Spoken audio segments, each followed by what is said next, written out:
Hello everyone, I am Kaushik Agarwal and in this video we will discuss about the domain guidance. So we will cover the domains that are most sought for CA. CA can have a applicable CA can work in any domain. Okay, right. Here we are just figuring out things. Okay, what is the linking? Apart from this also बहुत सारे domains ऐसे होंगे जो cover नहीं कर रहा हूँ मैं. बट एक देखते हैं कि हाँ क्या लिंक बैठता है सीए फ्रेशर डोमेन्स में, क्या डोमेन्स अवेलेबल है आप लोगों के लिए और क्या कैसे किसको मिल सकती है. So let's see. So first of all CA freshers domain क्या है. सो एवरीवन नोज सीए की कोर फील्ड क्या होती है, audit tax finance. Correct. Audit. अब आ जाते हैं हम लोग ऑडिट पे. ऑडिट कब होगा, जब अकाउंट्स बनेंगे. करेक्ट. अकाउंट्स कब बनेगा, जब बिजनेस होगा. Correct.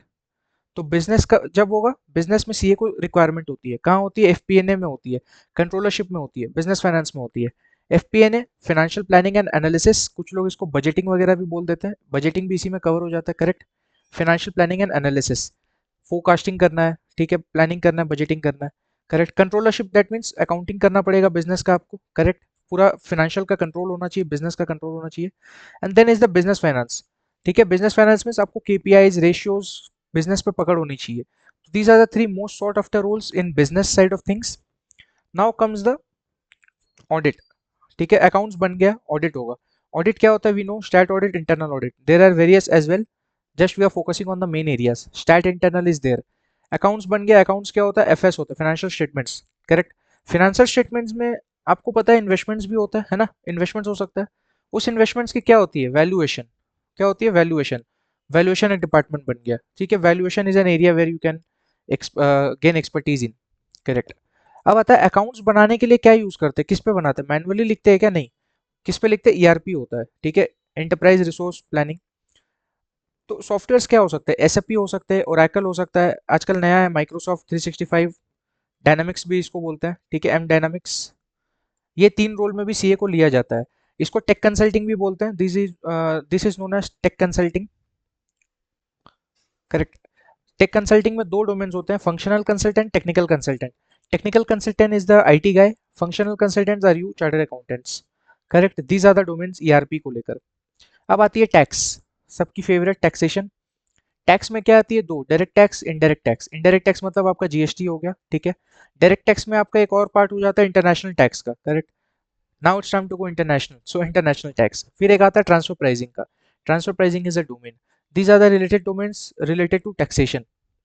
Then finance field. Finance एक बहुत ही मेरे को लगता है वेग टर्म है, बहुत सारी चीजें इसमें कवर हो जाती है. क्या होती है इसमें, financial due diligence. Correct. FDD बोलते हैं. एफडीडी इज नथिंग, स्टैट का एक एक्सटेंशन है. If you are good in stat audit, FDD is a very easy role for you. They companies prefer FDD consultant with a good experience in stat audit. फिर क्या होता है, MNA बोलते हैं, merger acquisition. Merger acquisition में भी दो चीज होता है, दो कंपनी जब मर्ज हो रही है, एक्वायर हो रही है, एक्विजिशन हो रही है, अमलगमेशन हो रही है, उसकी एक तो होगी डील. ठीक है, डील वैल्यू. तो वो होगी एमएनए डील्स. करेक्ट. उसमें भी प्री मर्जर पोस्ट मर्जर होता है. पोस्ट मर्जर को जैसे इंटीग्रेशन सेपरेशन बोलते हैं. ठीक है. प्री मर्जर डील्स, अपने यहाँ सिर्फ डील्स का बात कर रहे हैं. ठीक है, वो डील जब होगा उससे क्या राइज होगा, गवर्नमेंट को उससे मिलेगा टैक्स. तो आ गया एमएनए टैक्स. MNA tax. आप इसको टैक्स में भी कवर कर सकते हो, अलग से भी कवर कर सकते हो. एमएनए टैक्स आ गया. करेक्ट. लिंकिंग देख रहे हो, everything is linked to our economic analysis. फिर आता है IB. IB is again a very vague term. IB में बहुत कुछ कवर हो सकता है. IB covers private equity. ठीक है, IB covers venture capitalist financing, IB covers the startups. ठीक है, आईबी कवर्स एवरीथिंग. उस पे आप बहुत कुछ इंक्लूड कर सकते हो, बहुत कुछ एक्सक्लूड कर सकते हो. Management consulting, equity research. Equity research is another domain. ठीक है, ये सब आईबी का है. Equity research.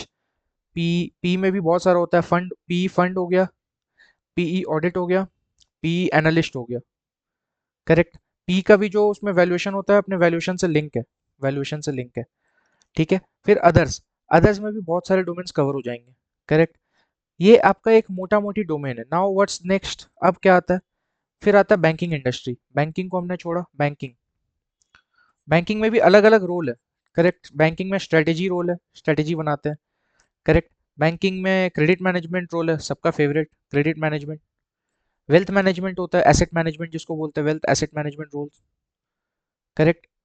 And then other roles भी होता है. अदर्स में जैसे ऑफशोर वगैरह का बहुत काम आ रहा है. अभी क्या है, इंडिया की जो सर्विस इंडस्ट्री है उसमें आप देखोगे यूएस से, यूरोप से, other part of the world से काम डेलीगेट किया जा रहा है. Obviously our qualified labour is cheap, skilled labour India में सस्ता मिलता है कंपेयर टू द यूएस और द यूरोप काउंटर पार्ट्स. तो वहाँ के सिर्फ ऑफशोर ऑडिट ही नहीं ट्रांसफर हो रहा है, ऑफशोर में बहुत सारा काम देखोगे, जो एमएनसीज बैंक है, ठीक है, बार्कलेज है या फिर एचएसबीसी है, जो भी है, उनका भी अपना ग्लोबल शिफ्ट यहीं हो रहा है, इंडिया के एम्प्लॉय से काम कराते हैं, तो वो एक अदर्स में आप जोड़ सकते हो। Correct. Now consulting, consulting is again a very vast domain. Consulting में कुछ भी आ जाता है, ठीक है। एक होता है public policy consulting, public policy, ठीक है। गवर्नमेंट कंसल्टिंग, गवर्नमेंट के साथ लग के कंसल्टिंग करना है आपको, ठीक है। एक होता है management consulting, very premium domain again for chartered accountant, management consulting. फिर एक नया डोमेन है ESG consulting, environment sustainability government consulting, correct.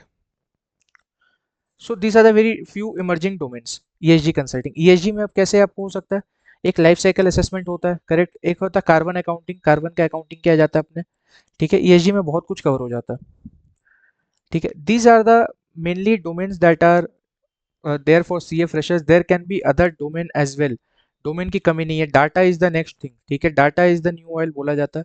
Data से रिलेटेड क्या हो सकते हैं, एआई डोमेन्स, क्योंकि आज नहीं तो कल एआई का ऑडिट आना ही आना है, तो एआई ऑडिट में कौन लीड करेंगे, चार्टर्ड अकाउंटेंट लीड करेंगे, ऑब्वियस सा बात है। एआई ऑडिट, एनालिटिक्स को लेकर आपको है, एनालिटिक्स को लेकर बहुत बात होती है, ठीक है, क्योंकि जब डाटा आएगा तो उसको प्रोसेस करना पड़ेगा। एनालिटिक्स पढ़ा है ना हमने, ईटीएल ट्रांसफॉर्म लोड, ठीक है, एक्सट्रैक्शन ट्रांसफॉर्मेशन लोड। तो एनालिटिक्स को लेकर बहुत सारी डोमेन्स है। नाउ कम्स द पार्ट, आपको किस डोमेन में जाना चाहिए। इसका आंसर आई फील आपको ऐसे सोचना चाहिए किस डोमेन में नहीं जाना चाहिए। For example personally I don't like taxation, I never give a interview of tax. ऐसा करके eliminate the odd one out and then see what domains you like. Articleship अगर आपने कुछ की है, ठीक है, और भी बहुत कुछ होता है, मैं बताऊं, आधे लोगों को आई भी चाहिए होता है, आधे लोगों को पीई चाहिए होता है, 90% goes for the PE, whereas किसी को पीई का फुल फॉर्म के अलावा कुछ मालूम भी नहीं होता है, करेक्ट। तो पहले देखो क्या आपको चाहिए, वर्क लाइफ बैलेंस चाहिए, मनी चाहिए, रोल चाहिए, अच्छा, तो look after that and then decide. I hope this video was helpful to you. I tried to summarize all the domain. I tried to create an interlinking between the domains. See, everything is interlinking in this paranoid world. So I tried to show that. If it helps, it's fine. If it not, comment में आप लोग बताना आपको और इसमें से क्या चाहिए था. I tried to help. So this was about my CA freshers domain guidance. Thank you everyone.